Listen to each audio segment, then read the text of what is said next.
What may look like a mess to you is actually a complex and elegant filing system for moving multiple Airbnbs at the same time.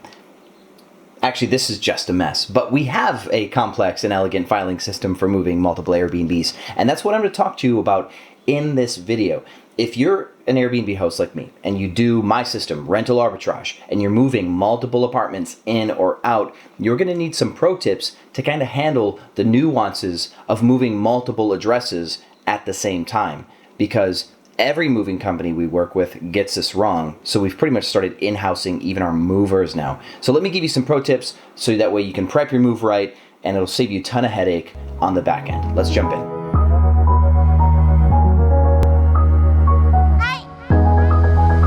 As soon as John Rico gets here, we've got a couple things we need to buy for Unit 7. Like the shower curtain, we need a new curtain, new liner. We need wood glue for this coffee table here so we can fix it and then get that up there. And then of course we'll do like the whole baseboards thing we talked about for Units 4, 6, and 7. We can get those ready today and we'll be good to go on those. Yeah. We'll get some water and yeah, do you think? I'll see you in a bit. John will be here probably in 20 or 30. Yeah, he just texted me right now. Cool. I'm gonna get some water, smoke one cigarette, and then get to it. That's cool. Solid. Appreciate Sounds you, good. bro. Good morning. I've been in this game for about 5 years doing Airbnbs. You guys should all know this story. I started late 2014 out of necessity because I over-leased a couple of apartments for some employees in my other company because I'm a serial business owner. Other story. That one's also long. And 2017, Super Bowl hit Houston. I'm like, let's just drop the hammer. We picked up 10 apartments in preparation for the Super Bowl. And then from 2017 to end of 2019, we went up to 103. When you have 103 apartments, you don't own them, so you have leases, and leases end. And with the way that we do our deals, we negotiate some really sick deals in order to take batches of apartments. And we use the fact that we're taking 10, 20 units at a time as a way to negotiate those big deals, which heavily increases our profitability. We have videos on that too on this channel.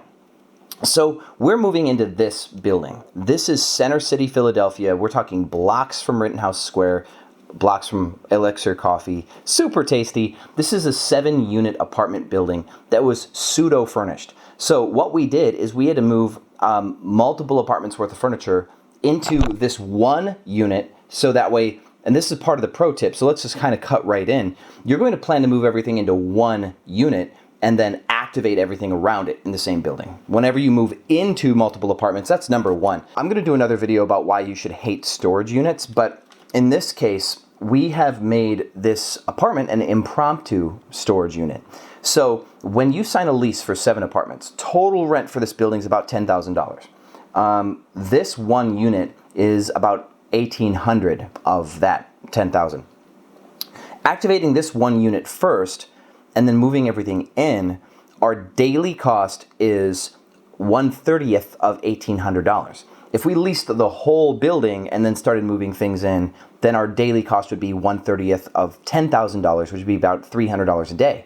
So your cost to launch goes down. If you can move everything in here, get the movers out of the way, figure everything out, and then start to like activate one unit at a time, what you're trying to do is you're keeping your total unused rents down, right? So that's pro tip number one.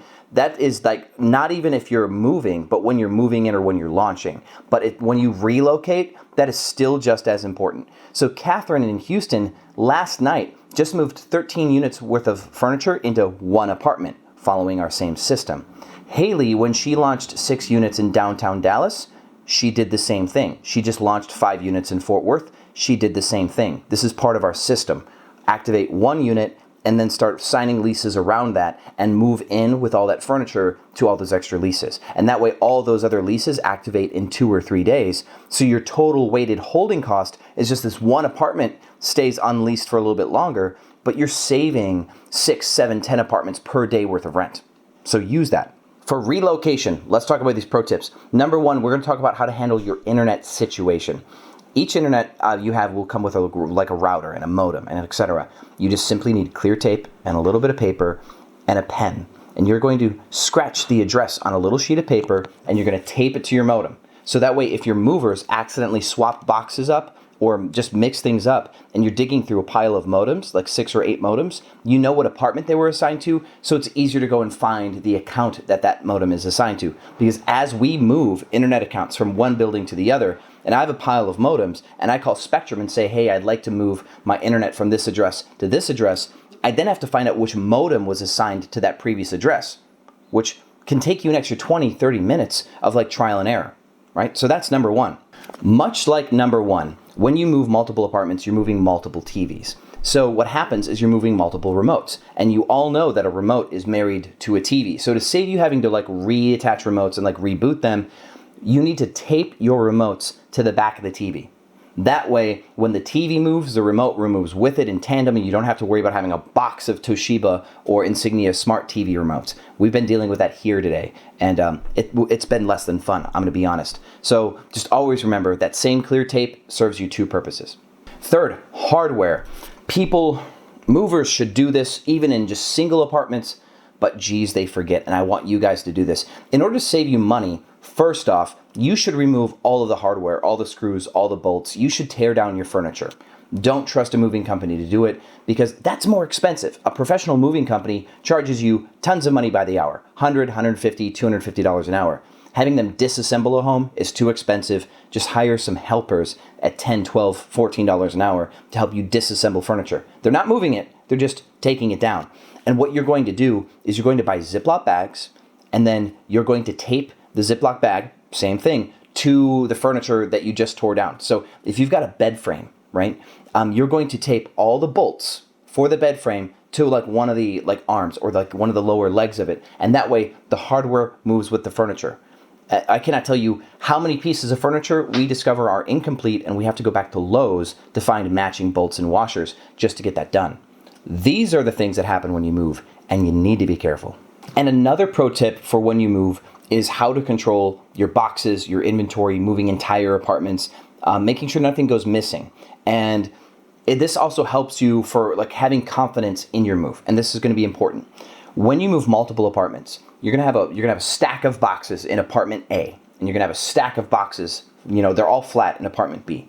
And you're setting up your boxes. You're going to write with a big black marker A-1, and you start in the kitchen and you put whatever goes in there, pots, pans, whatever. Box number 1 doesn't always have to have a system. It doesn't always have to be pots and pans. But the goal is that the kitchen, you'll have A-1, 2, and 3. And you'd be like, the full kitchen set, everything from the Brita water filter in the fridge to the champagne glasses and the silverware, all goes into a range of boxes. And you will note that full kitchen is in boxes A, 1, 2, and 3. You could itemize each box if you would like to, in case you think the movers are going to lose a whole box. You can itemize what goes in there. But the key here is that you're going to track inventory in boxes, not itemized while you're moving. So you're tearing down the furniture yourself, and you're taping the hardware. You're going to tape things together in the kitchen that you think belong together that are easily lost, like you don't want to scramble for it. And then you're going to put those all in the boxes, A-1, 2, and 3. And then you're going to do the whole apartment with this A- system. So everything goes in there. And then you can write on that box, kitchen, kitchen, kitchen, then living room, living room, living room, and do it like that. And then apartment B will be the same thing. Apartment B may use a different number of boxes, and that's okay. The point here is when the movers come and take all of these boxes, you will know if any boxes are missing at the end of the move, because you'll have 8 boxes for A, 6 boxes for B, 6 boxes for apartment C. And when the movers drop all that off into one apartment, you can then go through and count the number of A boxes and B boxes and C boxes. And then you'll know what is missing. Like, oh no, the living room box for apartment C got lost in the move. Let's plan to buy some new stuff. And of course, now we can bill the moving company, if they're insured, for losses or damages, or get a discount on the move because something went missing. We don't use expensive, highly insured movers because we don't buy really expensive stuff. We just feel like at scale, it's just cheaper to constantly use movers we trust and just not have to worry about paying for an expensive one that's heavily insured. We've never had to invoke insurance on a moving company. This TV broke, but that was probably our fault, actually. So we're going to replace this TV now it's broken. Which means in a future, video, I think I've teased this before, I'm going to show you how to get some free TVs. Because I get a lot of my TVs for free. And it's kind of one of those cool hacks. Final tip, move the heavy stuff first. Total Tony Robbins style advice. Do what sucks first and the rest of the move is easy. So also scout your moving location so you know moving in, how hard is it going to be to move in heavy furniture. We are actually doing that today. We're going to a 5-bedroom house in like over by where Pat's and Gino's is in Philadelphia. We're moving into a 5-bedroom there. We're going to scout it out and see what the stairs look like so we know what furniture will go up to the 3rd floor, what will go to the 2nd. Then we're checking out a new property. And then we're going to go over to our storage unit, which I hate having storage units. We're going to do a video about that. And we're going to go and kind of plan what stays and what goes into these new locations. So enjoy your moves if you have them, and be safe, be profitable, be prosperous, and I'll see you on the other side.